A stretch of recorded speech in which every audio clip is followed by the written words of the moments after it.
projecteur sur l'Afrique qui bouge à travers les innovations et les expériences qui font bouger les lignes. Une occasion de réfléchir aussi sur la marche de l'Afrique avec nos invités. Aujourd'hui, nous allons parler de l'avenir de la santé et du développement dans un contexte géopolitique bien troublé. C'est l'heure d'Initiative Africa. Bienvenue à toutes et à tous. Voici le sommaire de votre magazine. Sensibiliser aux défis de la santé en Afrique, mais aussi former et dépister, notre invité Éric Maville a décidé de concilier solidarité et innovation pour combattre le fléau des maladies sur le continent. Il a même réussi à convertir le secteur privé à sa mission. Il est notre invité du jour. Si on prend l'exemple du paludisme, c'est 90% des cas sont en Afrique. Le VIH, la tuberculose, donc c'est déjà toutes ces grandes maladies transmissibles. L'Afrique se retrouve un petit peu l'épicentre de ces grandes maladies.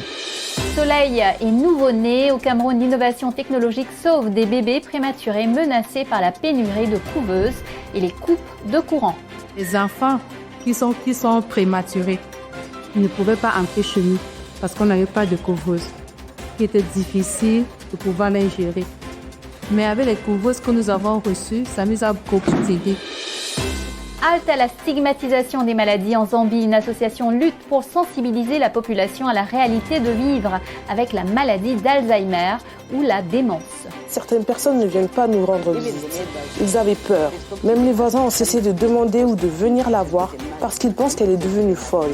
Certains disent que c'est une folle, d'autres que c'est une sorcière. On est donc traumatisés et stigmatisés. Comment l'innovation technologique et le soleil peuvent sauver de très jeunes vies humaines? Ce n'est plus une question sans réponse au Cameroun. Le pays dispose d'environ 200 couveuses pour 90 000 naissances par an et cela dans un contexte de coupure de courant. Un véritable dilemme pour la survie des bébés prématurés. Mais depuis quelques années, Serge Nidjou, un enseignant-chercheur, a décidé de relever le défi en réinventant littéralement la couveuse et en la rendant compatible à un fonctionnement à base d'énergie solaire. Autrement dit, une nouvelle couveuse abordable, adaptée aux réalités locales et qui connaît déjà un franc succès dans les services de néonatologie, particulièrement dans les zones rurales. Regardez. Selon l'Agence française de développement, AFD, on dénombre moins de 100 couveuses pour plus de 7000 structures sanitaires au Cameroun. Un chiffre insignifiant au moment où 15% des nouveau-nés prématurés meurent dans le pays en raison d'un nombre insuffisant de couveuses et de coupures intempestives de l'électricité. De quoi ajouter un stress supplémentaire aux hôpitaux. Conscient de cette réelle préoccupation cruciale pour la suivi des nouveau-nés, une équipe des universitaires et chercheurs de l'Agence universitaire pour l'innovation a mis sur pied des couveuses néonatales interactives made in Cameroun. Les couveuses que nous avons reçues a été un bénéfice pour nous, puisque comme je dis, nous travaillons à la néonat, qui veut dire qu'on reçoit les bébés malades de 0, de 1 jour à 28 jours. Ce qui veut dire qu'avec la maternité, on collabore souvent. C'est des enfants qui sont prématurés. Ils ne pouvaient pas entrer chez nous parce qu'on n'avait pas de couveuse, qui était difficile de pouvoir l'ingérer. Mais avec les couveuses que nous avons reçues, ça nous a beaucoup aidé. Déjà installée dans les hôpitaux de Yaoundé, de Bafoussam et de Bertois, cette innovation de Serge et son équipe dispose d'un système intégré de photothérapie, de capteurs et d'une caméra. Les informations médicales du suivi sont disponibles en temps réel via une application mobile pour les médecins qui peuvent aussi régler la couveuse à distance. Bien plus encore, cette couveuse est dotée d'une carte électronique adaptée aux variations de tension et autres problèmes électriques souvent constatés au Cameroun. On a pensé à une couveuse simple d'utilisation qu'on peut maintenir localement. C'est nous-mêmes qui l'avons fabriquée et puis qui peut marcher au solaire avec un kit solaire très bas. Parce qu'en réalité, toute couveuse, tout appareil peut marcher au solaire. Il suffit d'atteler le kit solaire. Mais le défi que nous avons fait, c'est d'optimiser l'énergie pour qu'avec une seule batterie, un seul panneau, dans un kit solaire très minime et à notre portée, on puisse faire tourner une couveuse 24/24. Avec plus de 100 ventes dans le pays, cette couveuse a remporté plusieurs récompenses depuis son lancement. La première, le prix spécial du chef de l'État pour l'innovation, a été reçu au Cameroun en 2018. Deux autres ont suivi, l'une en France, le prix initiative de l'AFD Digital Challenge, et l'autre en Afrique du Sud, le prix Orange de l'entrepreneur social pour l'Afrique et le Moyen-Orient. Disponibles à moindre coût, ces couveuses ont été plutôt bien accueillies par les personnes qui l'utilisent. À la Hope Clinic, située à la sortie de la ville de Bertois, les pédiatres sont tous unanimes sur l'efficacité de cette invention. Je me rappelle d'une de nos femmes qui est venue, qui a commencé à faire une pré-éclampsie avec une grossesse de 34 semaines et qu'il fallait à tout prix faire sortir le bébé. À cause de sa vie était en danger, la vie du bébé était en danger puisqu'il avait déjà souffrance fœtale. Et à cause de nos couveuses, on l'a opéré ici et on a mis son bébé dans la couveuse. Et son bébé a fait juste 3-4 jours et elle est sortie étant en bonne santé puisque le bébé il est à 2 kilos. Donc on l'a mis quelques jours pour observation et ça a été un succès. Dans la salle d'attente de néonatologie se trouve Masso Sophie, mère d'un bébé prématuré de 2 semaines et 1 jour qui a été admise dans cet hôpital en toute urgence. Le visage soulagé, esquissant un sourire malgré la fatigue. Nous sommes arrivés, les médecins ont commencé le travail. Vraiment, ce n'était pas facile, mais ils ont réussi. C'était les jumeaux. Le premier est bien sorti, le deuxième a refusé de sortir. On a même failli m'opérer. Mais on n'a pas opéré, il est sorti. Il était déjà mort. Le premier est prématuré, il est dans la couveuse. Bon, avec les travaux des médecins, l'enfant se porte déjà bien. Il était sorti, il ne se sentait pas vraiment bien. Il était presque mourant. Les couveuses qu'on lui a mis dedans lui ont sauvé la vie. Donc, c'est vraiment important. Cet appareil n'est pas encore disponible dans toutes les formations sanitaires du Cameroun à raison de son coût, 1,5 million de francs CFA, pas très accessible sans l'appui du ministère camerounais de la Santé publique. L'Agence universitaire pour l'innovation ambitionne à grande échelle d'implanter un atelier de production de cette couveuse dans au moins 20 pays du continent africain. Et justement, cette nécessité d'innover dans la santé et le développement devient plus d'actualité que jamais. Vous le savez peut-être, l'agence de développement américaine USAID a annoncé l'arrêt de plus de 80% de ses programmes. Comment l'Afrique peut-elle relever le défi d'une nouvelle ère du développement avec moins de ressources financières étrangères? C'est l'une des questions que notre journaliste Laurent Soustras a posée à notre invité Éric Maville, un expert de la santé, fondateur de l'association Santé en entreprise. Éric Maville, bonjour et bienvenue sur Initiative Africa. Vous avez créé en 2011 l'association Santé en entreprise pour promouvoir la santé au milieu du travail. De quoi s'agit-il et à quoi avez-vous voulu remédier? Nous avons créé effectivement Santé en entreprise avec des chefs d'entreprise en 2011, ça fait bientôt donc 15 ans. Nous sommes partis du constat qu'il fallait un endroit, un cadre, pour que ces dirigeants, plutôt dirigeants de grands groupes français qui opéraient aussi en Afrique, réfléchissent, partagent ensemble certaines préoccupations, certains enjeux en matière de santé et puissent, pourquoi pas, aussi mettre en place ce qu'on appelle des projets collaboratifs, c'est-à-dire des projets où ils mettent ensemble des moyens pour, par exemple, promouvoir la santé. On parlait beaucoup de VIH à l'époque. Beaucoup. Ces grands groupes étaient confrontés à des problèmes très concrets de cadres qui pouvaient être exposés à ces maladies, de paludisme aussi qui a toujours été un sujet. Et l'idée est partie, donc l'initiative est partie de là, avec maintenant des actions qui se mènent dans une dizaine de pays en Afrique. Alors pourquoi la situation de l'Afrique est-elle particulière dans le domaine de la santé? J'imagine qu'il y a plusieurs raisons. La couverture médicale ou la précarité de la couverture médicale, la croissance des maladies non transmissibles. L'Afrique est d'abord confrontée à un sujet sur la santé qui est celui d'un secteur qui est vraiment sous-financé. Vraiment sous-financé, qui dépend beaucoup de financement extérieures. Il y a un manque d'infrastructures souvent, ou avec des infrastructures qui sont hospitalières et des établissements de santé qui sont souvent concentrés dans les capitales. Et puis quand on sort des grandes capitales, à l'intérieur des pays, il y a très peu de possibilités d'accès aux soins. Et l'autre élément qui est celui de maladies qui concernent l'Afrique particulièrement. Si on prend l'exemple du paludisme, c'est 90% des cas sont en Afrique. Le VIH, la tuberculose, donc c'est déjà toutes ces grandes maladies transmissibles, l'Afrique se retrouve un petit peu l'épicentre de ces grandes maladies. Et il se trouve qu'avec la transition démographique, le fait qu'il y ait un certain vieillissement de la population et surtout un changement des modes de vie, l'Afrique se retrouve aussi maintenant confrontée avec des problèmes qu'on pensait être ceux des pays du Nord, des pays riches, que sont le diabète, les maladies cardiovasculaires.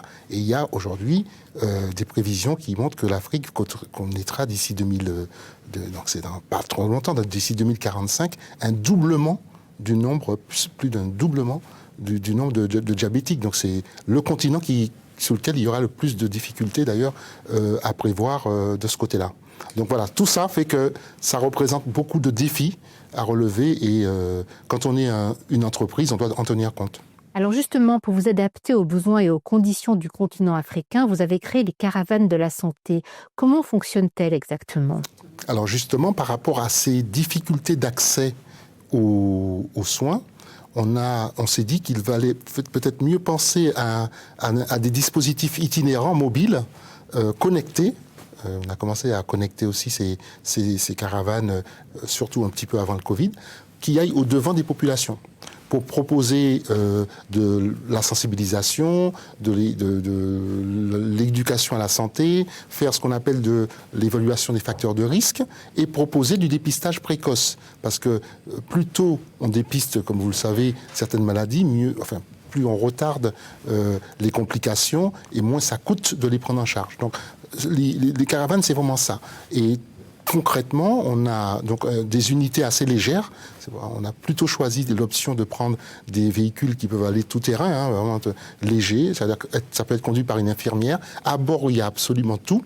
Tous les dispositifs médicaux, tout le matériel, les consommables, pour faire du dépistage de l'hépatite, du diabète, de l'hypertension artérielle.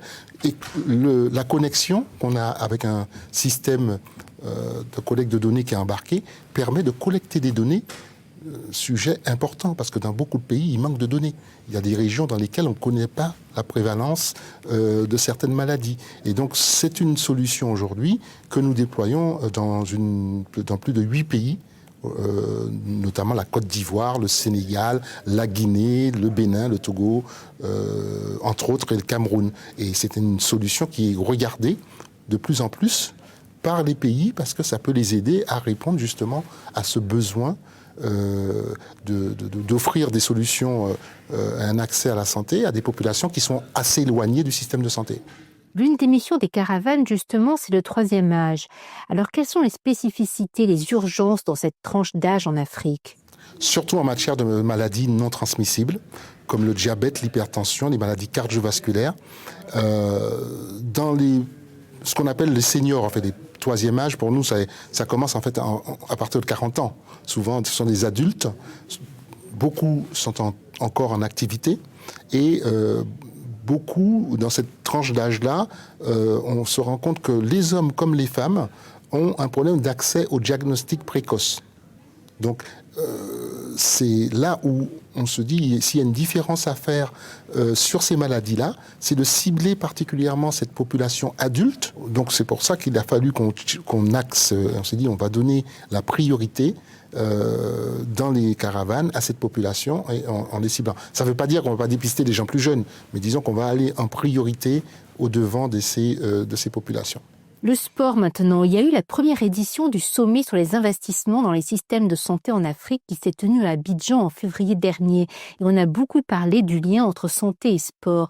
Est-ce que c'est le début d'une prise de conscience en Afrique ? Oui, vraiment. On peut dire qu'il y a une véritable prise de conscience des avantages de l'activité physique et du sport comme moyen de prévention, de prévenir justement toutes ces maladies non transmissibles. Donc il commence à y avoir des initiatives, des complexes sportifs qui se développent sur financement public-privé. Les entreprises commencent également elles-mêmes à faire venir sur le lieu de travail des intervenants pour sensibiliser leurs employés sur ces sujets-là.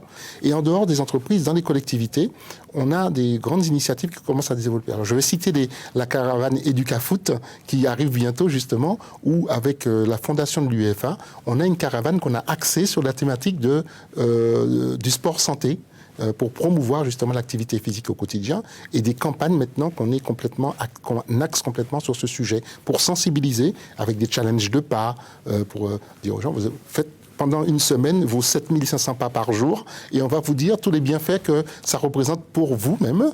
Et puis si on peut le faire dans le cadre d'un challenge où c'est convivial, eh bien, ça crée de la convivialité, ça crée du lien entre les gens. Et voilà, donc il y a une vraie prise de conscience et tant mieux. C'est tant mieux.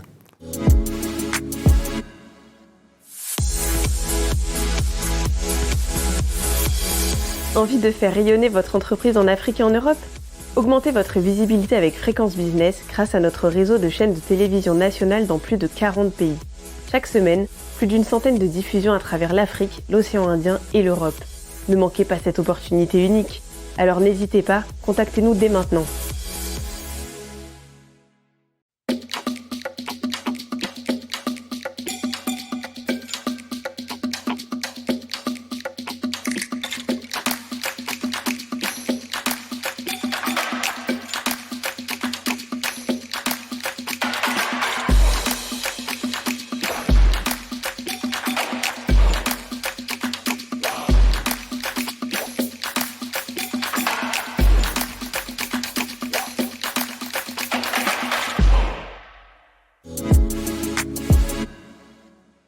Bienvenue pour la deuxième partie de notre émission. Avant de retrouver notre invité Éric Maville, je vous propose de faire un détour par la Zambie, où pendant longtemps, on a associé certains troubles du comportement à la sorcellerie. Une grave erreur fréquente dans de nombreux pays. Les personnes âgées qui se comportent étrangement et perdent la mémoire sont en fait fréquemment atteintes d'une maladie neurologique. Une récente étude montre que la maladie d'Alzheimer et la démence vasculaire progressent sur le continent au même rythme que le vieillissement de la population. À Lusaka, une organisation a pris en main la sensibilisation et espère attirer l'attention des autorités sur cette condition et éviter la stigmatisation des malades. Un reportage de Joshua Djer. Elle cueille des oranges pour ses 3 petits-enfants. Solomé Chiri, fonctionnaire à la retraite vivant à Lusaka en Zambie, a un jour perdu la mémoire alors qu'elle conduisait dans l'une des banlieues de la ville. Je venais de la Township Garden Compound. J'allais donc au quartier d'Olympic Park pour essayer d'arriver à Shinama. Puis, en chemin, je ne savais pas où j'étais. J'ai donc arrêté la voiture dans une église. Je me suis garée là en attendant que la mémoire me revienne. La perte de mémoire est un symptôme évident de la démence, mais dans une société qui n'est pas sensibilisée à cette maladie, perdre la mémoire en public peut avoir des conséquences désastreuses pour les personnes âgées, et c'est le cas en Zambie. Lorsque des membres du public voient une personne âgée errer sans but ou tourner au ralenti dans un endroit où elle n'est pas connue, ils peuvent la soupçonner de pratiquer la sorcellerie, et elle peut finir victime de violences et d'insultes. La mère de Rachel Shankwaya a ainsi longtemps souffert de démence. Les voisins la soupçonnaient souvent d'être une sorcière parce qu'elle se comportait bizarrement et avait du mal à s'alimenter. Vous savez, cela a été très traumatisant, surtout pour moi, parce que je me suis occupée d'elle pendant 3 ans. Chaque jour, nous la voyions décliner, elle ne mangeait pas et nous nous demandions ce qui lui arrivait. Et à cause de cela, certaines personnes ne viennent pas nous rendre visite. Ils avaient peur.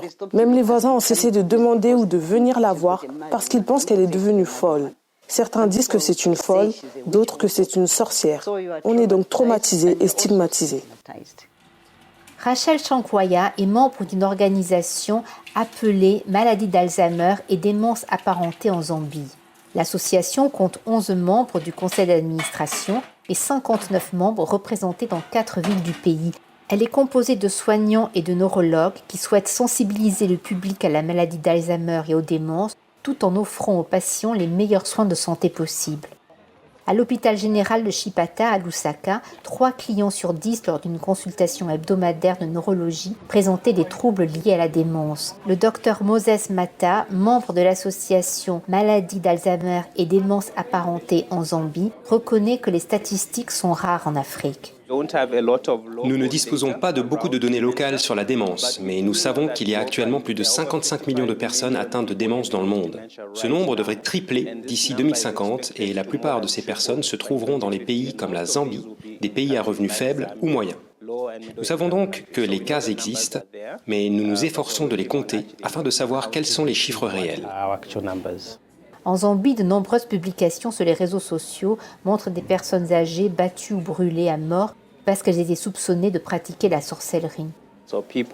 Les gens sont donc accusés d'être des sorciers. Ils se perdent, ils errent, ils ne savent plus qui ils sont. Les gens sont alors battus. Nous avons entendu des histoires de personnes menacées d'être brûlées, toutes sortes d'histoires désagréables, et même des personnes, dans certaines régions, ont été tuées à cause de ces accusations. Parfois, les gens sont amenés par de bons samaritains qui les sauvent de la foule ou par la police. Ce sont les histoires que nous entendons le plus souvent. Les membres de la famille les négligent, ils abandonnent leurs proches à cause de la sorcellerie. Pour dire, c'est une sorcière, même si c'est de mon parent qu'il s'agit, je ne peux pas m'en occuper. Alors, ils les abandonnent. Le docteur Mata et ses collègues de l'association souhaitent qu'à l'avenir, le gouvernement mette en place des campagnes visant à lutter contre la stigmatisation associée à la démence. Dans notre pays, nous devons reconnaître que la démence est un problème chez nous, en Zambie, et que c'est un problème qui va affecter les soins de santé et leurs coûts. Les personnes atteintes de démence peuvent être diagnostiquées à l'âge de 65 ans et vivre avec jusqu'à 89 ou 90 ans. Et elles auront besoin de soins de santé. Il faut donc reconnaître l'existence de la démence en Zambie et faire preuve de détermination en se dotant d'un plan national de lutte contre la démence. Se perdre est le lot de nombreuses personnes atteintes de démence. L'association Maladie d'Alzheimer et démence apparentée en Zambie demande au gouvernement et à la communauté d'accorder plus d'attention à cette maladie. Objectif, prévenir les risques de meurtre de ces personnes âgées atteintes de démence parce qu'elles sont soupçonnées à tort de pratiquer la sorcellerie. Nous retrouvons l'expert santé et développement Eric Maville qui nous parle des solutions du secteur privé pour participer au financement des besoins sanitaires en Afrique. Écoutons-le. Alors on le sait tous, le secteur du développement traverse une période très sombre avec la suppression de plus de 80% des programmes de l'aide américaine. Vous qui êtes un spécialiste de ces questions et avez des partenaires en Afrique, quelles conséquences voyez-vous se profiler ? C'est dramatique ce qui est en train de se passer. Je pense qu'il faut vraiment prendre conscience qu'aujourd'hui, on a des programmes qui sont à l'arrêt. Très concrètement, des programmes par exemple, de mise sous traitement de personnes qui vivent avec la tuberculose, le VIH, les distributions par exemple, de campagnes de moustiquaires pour lutter contre le paludisme, qui sont à l'arrêt. Pour les personnes qui sont sous traitement arrêter la perspective qu'on puisse plus les soigner, eh ben c'est dramatique, c'est-à-dire qu'il y a un risque même de décès. Et donc moi je pense que ce qu'on voit, c'est des gens, des organisations qui étaient financées, des pays par des financements américains, qui se demandent comment est-ce qu'ils vont faire pour passer l'année, et qui sont également très concrètement pour certaines ONG en train de licencier du personnel et d'arrêter des programmes. Donc c'est dramatique, mais peut-être que c'est en même temps une occasion de se poser des vraies questions sur ce qu'on appelle la souveraineté sanitaire des pays en Afrique. Quelles actions recommanderiez-vous dans le secteur de la santé aux pays africains pour sortir de cette dépendance à l'aide publique au développement, une aide qui devient assez aléatoire finalement ? Il faudrait qu'au niveau de l'Union africaine, il y ait une initiative pour que tous les pays africains décident d'augmenter les moyens, les budgets mis pour la santé. Ça, c'est vraiment une urgence. Et que les grands bailleurs, autres que ceux américains, en tout cas, aussi s'interrogent sur ce qu'ils peuvent redéployer comme moyen. Puis il y a le secteur privé. C'est le moment aussi de s'interroger sur les financements innovants, notamment qu'on peut avoir par le secteur privé pour lever des fonds. Les caravanes de la santé sont justement sponsorisées, par exemple, par le secteur privé. On parle beaucoup des partenariats publics-privés. Quels sont les avantages et les écueils qu'il faut éviter quand on fait appel au secteur privé? La difficulté Alors, il faut voir que l'avantage du privé, c'est d'avoir des ressources qui sont assez directes, en fait. Je veux dire, c'est plus facile et souvent moins long d'obtenir des financements privés. Parce que quand on est sur du public, des appels à projets, il y a des circuits qui sont évidemment beaucoup plus longs. Il y a une lenteur aussi des décaissements. C'est pas parce qu'on a obtenu la subvention qu'on l'aura tout de suite. Et souvent, on obtient sur le solde alors que l'action est terminée depuis longtemps. L'avantage avec le privé, c'est de l'argent qui est disponible. C'est oui, c'est non. Mais quand on vous dit cet argent est là pour l'année, vous savez que vous pouvez fonctionner. L'écueil et la difficulté, c'est qu'une entreprise, elle ne va pas vous garantir un financement sur 5 ans. Hein. C'est souvent du ponctuel. Donc il faut vraiment essayer le plus possible de mettre ensemble, et c'est ce qu'on essaie de faire, de mettre ensemble plusieurs partenaires privés, de faire ce qu'on appelle de la mutualisation de ressources et d'aller chercher des financements publics pour avoir ces deux volets, marcher un peu sur nos deux jambes, comme on dit. Alors, vous faites sans cesse appel à l'innovation, justement, et vous avez créé des plateformes adaptées pour les professionnels de santé, notamment leur formation. Quel impact voyez-vous l'intelligence artificielle avoir sur tout ce dispositif de santé? Comment est-ce que vous travaillez vous-même sur ce segment? De deux manières. Premièrement, nous avons vu à quel point aujourd'hui il y a un écosystème de ce qu'on appelle les startups et de la santé numérique, où il y a un foisonnement incroyable de startups qui développent vraiment des solutions extraordinaires.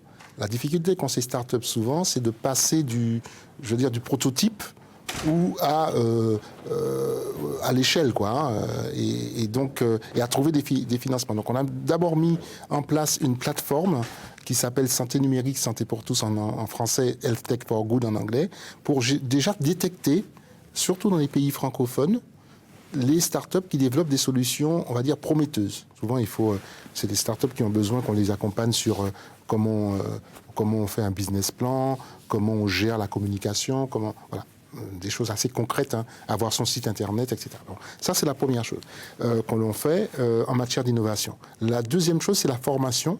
Il n'y a pas beaucoup de médecins. Donc il faut beaucoup miser aussi sur ce qu'on appelle les paramédicaux, les infirmiers, c'est-à-dire de dire on va tenir compte des difficultés de ressources humaines, de démographie médicale qu'il y a pour utiliser de la meilleure manière les médecins. Et puis l'autre chose, c'est, avec l'intelligence artificielle, c'est le sport santé.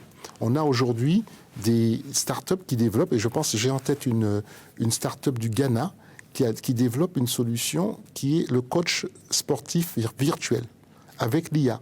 On est capable de faire des choses extraordinaires avec l'IA. Et nous, dans le cadre des caravanes, ce sont des solutions qu'on intègre aujourd'hui. C'est de l'innovation qu'il faut bien, évidemment, calibrer, bien intégrer pour avoir un service qui soit d'un bout à l'autre de qualité, permettre de soigner les gens, de faire de la prévention, parce qu'on n'a pas assez de ressources humaines en place, quoi. Donc, et qu'on peut faire beaucoup de choses avec des intervenants qui interviennent à distance. Voilà. Donc ça, c'est vraiment pour nous le rôle que doit jouer l'innovation, mais on ne pourra pas remplacer les gens. Hein, la ressource humaine, elle restera importante. Il faudra encore miser sur l'humain, hein, quand on parle de santé. Voilà, Initiative Africa, c'est fini pour aujourd'hui. Vous pouvez retrouver l'interview d'Éric Maville ainsi que nos émissions sur notre site africaonair.com. Et bien sûr, n'hésitez pas à nous suivre sur nos réseaux sociaux et à liker, partager, commenter avec le hashtag Initiative Africa. Et n'oubliez pas, la semaine prochaine, même chaîne, même heure, je vous donne rendez-vous avec Business Africa. Bonne semaine à tous et à la semaine prochaine.